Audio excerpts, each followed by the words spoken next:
আসসালামু আলাইকুম রহমতুল্লাহ। সম্মানিত দর্শক মণ্ডলী, মাগুরার সেই আসিয়াকে তার দুলাভাই এবং তার তাওই এবং বিয়াই এই তিনজন মিলে যে তাকে দর্শন করেছে, এই বিষয়টি নিয়ে আজকে চাঞ্চল্যকর তথ্য আপনারা শুনতে পারবেন।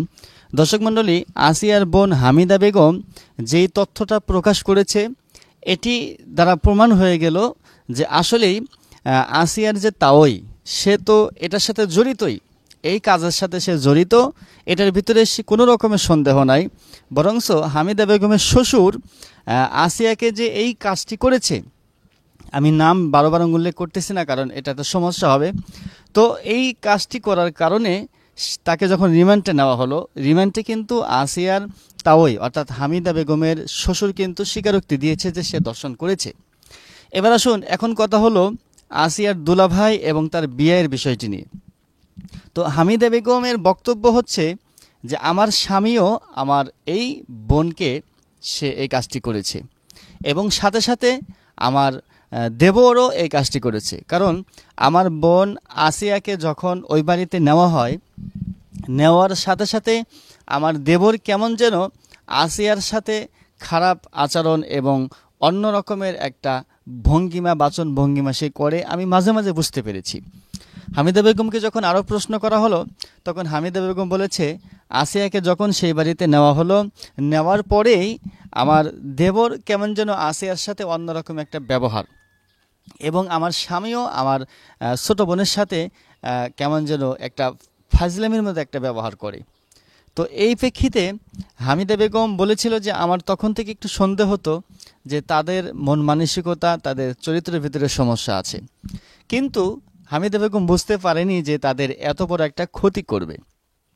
দর্শক মণ্ডলী, এক পর্যায়ে যখন হামিদা বেগমকে সেই বাড়িতে যখন নববধূ হয়ে আসলো, আসার পরে হামিদা বেগমের স্বামী স্ত্রীর সম্পর্কটা হওয়া স্বাভাবিক, কিন্তু স্বামী ভোগ করার পরে যখন সেই নরপিশাচ চরিত্রহীন দুশ্চরিত্র শ্বশুর যখন তার পুত্রবধূকে ব্যবহার করে, তখন হামিদা বেগম বিষয়টি বুঝতে পারল যে আমাকে তৃতীয় পার্সন কে জন্য ব্যবহার করে। আমার স্বামী ব্যবহার করার পরে তৃতীয় পার্সন কেউ এসে আমাকে ব্যবহার করে। একদিন দুই দিন সে বুঝতে পারল না। এরপরে তৃতীয় দিনের দিন হামিদা বেগমের কাছে যখন তার শ্বশুর আবার আসলো, তার বুকের উপরে উঠে তার মুখ চেপে ধরে দুই হাত জোর করে ধরে যখন তাকে সেই খারাপ কাজটা করতে শুরু করলো, তখন হামিদা বেগম বুঝতে পেরেছে যে এটা অন্য কেউ নয়, এটা আমার সেই নরপিশাচ চরিত্রহীন শ্বশুর। দর্শক মণ্ডলী, হামিদা বেগমের শ্বশুর হামিদা বেগমের মুখে জোরে হাত দিয়ে বলেছে, চাপ দিয়ে ধরে বলেছে, যদি তুমি এই কথা প্রকাশ করো তাহলে আমি তোমাকে দুনিয়ার জমিন থেকে বিদায় করে দেব। দর্শক মণ্ডলী, হামিদা বেগম তার স্বামীকে বিষয়টি জানিয়েছে। জানানোর পরে তার স্বামী বিষয়টি গুরুত্ব দেয়নি, বরং তার স্বামী আরও হামিদা বেগমকেই উল্টো আঘাত করেছে। শেষমেশ যখন হামিদা বেগম বুঝতে পারল যে এখানে জানিয়ে কাজ হবে না, তখন হামিদা বেগম স্বয়ং নিজেই তার মায়ের কাছে ফোন দিয়ে বলেছে যে এরকম সমস্যা, আমি এই বাড়িতে একা একা থাকতে আমার জন্য ভয় লাগে। দর্শক মণ্ডলী, হামিদা বেগমের মা তখন এই কথা বুঝতে পারেনি যে হামিদা বেগম কি বুঝাইতে চাচ্ছে। তবে এখানে হামিদা বেগমের উচিত ছিল তার মাকে বিষয়টি ক্লিয়ার করে বলা, কিন্তু সে গোপন রেখেছে। কেন গোপন রেখেছে এটাও আপনারা বুঝতে পারবেন। দর্শক মণ্ডলী, এই যে হামিদা বেগমকে এই ঘটনার কারণে তার ছোট্ট বোন আসিয়াকে পাঠিয়ে দিয়েছে হামিদা বেগমের সাথে। যখন আসিয়াকে পাঠিয়ে দেওয়া হলো, তখন শ্বশুর তো এমনিই প্রতি রাত্রিতে পুত্রবধূকে ভোগ করত, এদিকে আবার বোনাসও পেয়ে গেল তার শালিকে, অর্থাৎ তার ছেলের শালিকে পেয়ে গেল। হামিদা বেগমের সেই নরপিশাচ শ্বশুরের চরিত্র আরও কেমন যেন ধাও ধাও করে আগুন জ্বলতেছে। দর্শক মণ্ডলী, এক পর্যায়ে যখন এই আসিয়াকে হামিদা বেগমকে একের পর এক ব্যবহার করাই শুরু করে দিল, শেষমেশ শেষের দিন যে ঘটনাটা ঘটেছে, হামিদা বেগম নিজেই বলেছে ওই রাত্রি 2টা-3টার দিকে তখন আমার কাছে এসেছিল। তখন আমাকে যখন আমার শ্বশুর আমাকে জোর করে ধরেছে, সেই সময় খাটের উপরে আমি ছিলাম, আমার ছোট্ট বোন আসিয়া ছিল এবং আমার স্বামীও ছিল সেখানে। কিন্তু এমতো অবস্থায় যখন আমার শ্বশুর এসে আমাকে জড়িয়ে ধরেছে, তখনই আমি আমার স্বামীকে ডাক না দিয়ে আমি আমার ছোট্ট বোনকে আমি পা দিয়ে ধাক্কা দেই। তো এখানে একটি বিষয় যে এই যে হামিদা বেগমের শ্বশুর ঘরের ভিতরে যে এসেছে, এই ঘরের ভিতরে আসতে অবশ্যই দরজাটা খোলার প্রয়োজন হয়েছে।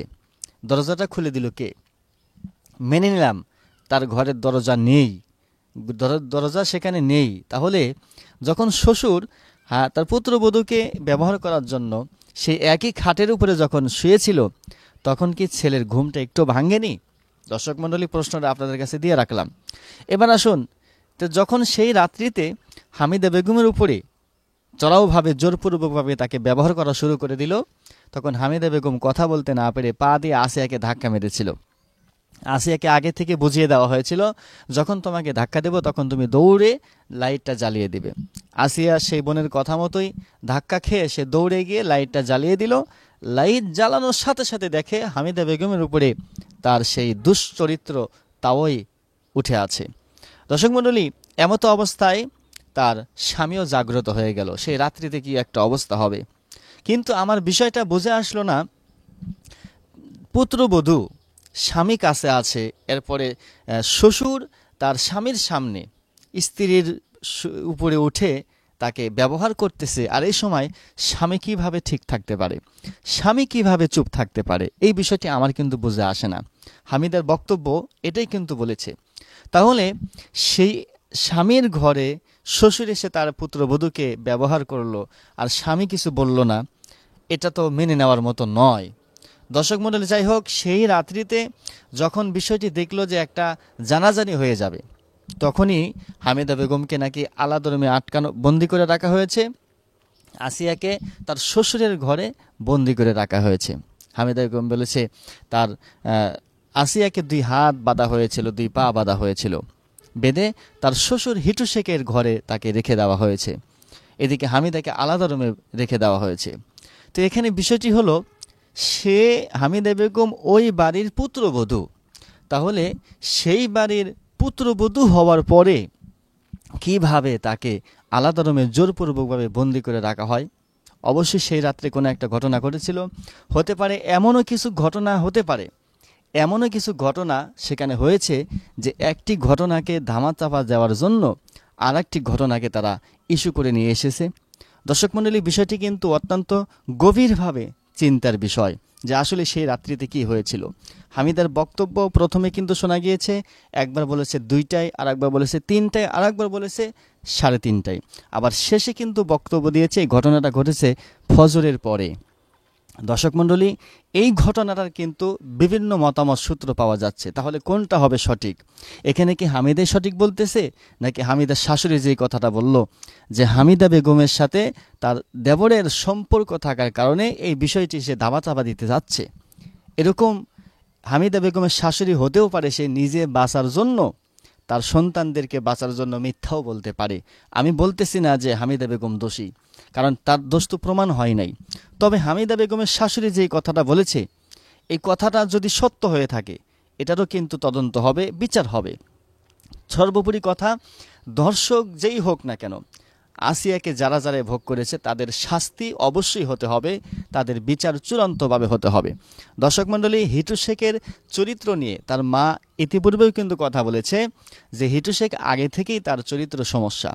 এই জন্য ইতিপূর্বে একটি পুকুরের সামনে হিটু শেখ, সেখানে একটা মহিলা, তার বাচ্চা আছে 2 জন, সেখানে গোসল করতেছিল। সেই অবস্থায় হিটু শেখ সেখানে গিয়ে সেই মহিলার গোসল করা দেখেছিল। এতটুকু হিটু শেখের মা বলেছে। দেখার কারণে এলাকার মানুষ সেই হিটু শেখকে ধরে বিচার করে জুতার পেটা করে, জুতার মালা পরিধান করে তাকে এলাকার ভিতরে ঘোরানো হয়েছে। এরকম একটি নয়, বারংবার ঘটনা ঘটেছে হিটু শেখের বিরুদ্ধে। তাহলে বোঝা গেল হিটু শেখের চরিত্রের ভিতরে আগে থেকেই দাগ আছে। হিটু শেখ যে এমন কাজ করেছে এটা বিশ্বাস হবে, কারণ হিটু শেখের চরিত্রের ভিতরে সমস্যা। তাহলে ইতিপূর্বেও হিটু শেখের নামে অনেক অবজেকশন এসেছিল, এলাকাবাসীও তাদের নামে অনেক অবজেকশন দিয়েছে। সেই ক্ষেত্রে এখন হিটু শেখ তো স্বীকারোক্তি দিয়েছে সে এটার সাথে জড়িত, হিটু শেখের বিচার কিন্তু অবশ্যই হতে হবে। এখন হিটু শেখের ছেলে আসিয়ার দুলাভাই এবং আসিয়ার বিআই অর্থাৎ হামিদা বেগমের দেবর এই কাজটি করেছে কিনা, এটার সাথে জড়িত আছে কিনা, এটা কিন্তু এখনো তদন্ত হিসাবে বের হয় নাই। যদি এটার সাথে জড়িত থাকে অবশ্যই এদের দৃষ্টান্তমূলক শাস্তি, এটা কিন্তু আমি চাই এবং বাংলাদেশের জনগণ কিন্তু চায়। কারণ আপনারা সকলে জানেন যে এই বাংলাদেশে যদি কোনো একজন এরকম অপরাধী যদি সে পার পেয়ে যায় তাহলে হাজারো অপরাধ কিন্তু জন্ম নিয়ে নেবে। এই জন্য আমরা সবাই প্রতিবাদ করব যে এই ঘটনার সাথে যারা যারা জড়িত আছে, হোক হামিদা বেগম, হোক যেই হোক না কেন, যদি কেউ কোনো কিছুকে ধামাচাপা দেওয়ার জন্য যদি এই ঘটনা ঘটে থাকে তাহলে অবশ্যই এটার বিচার আমরা জনগণ চাই। দর্শক মণ্ডলী, আপনারা কি চান অবশ্যই আপনারা সেটাও কমেন্ট বক্সে জানিয়ে যাবেন। আর ভিডিওটি আপনারা সর্বোচ্চ শেয়ার করুন।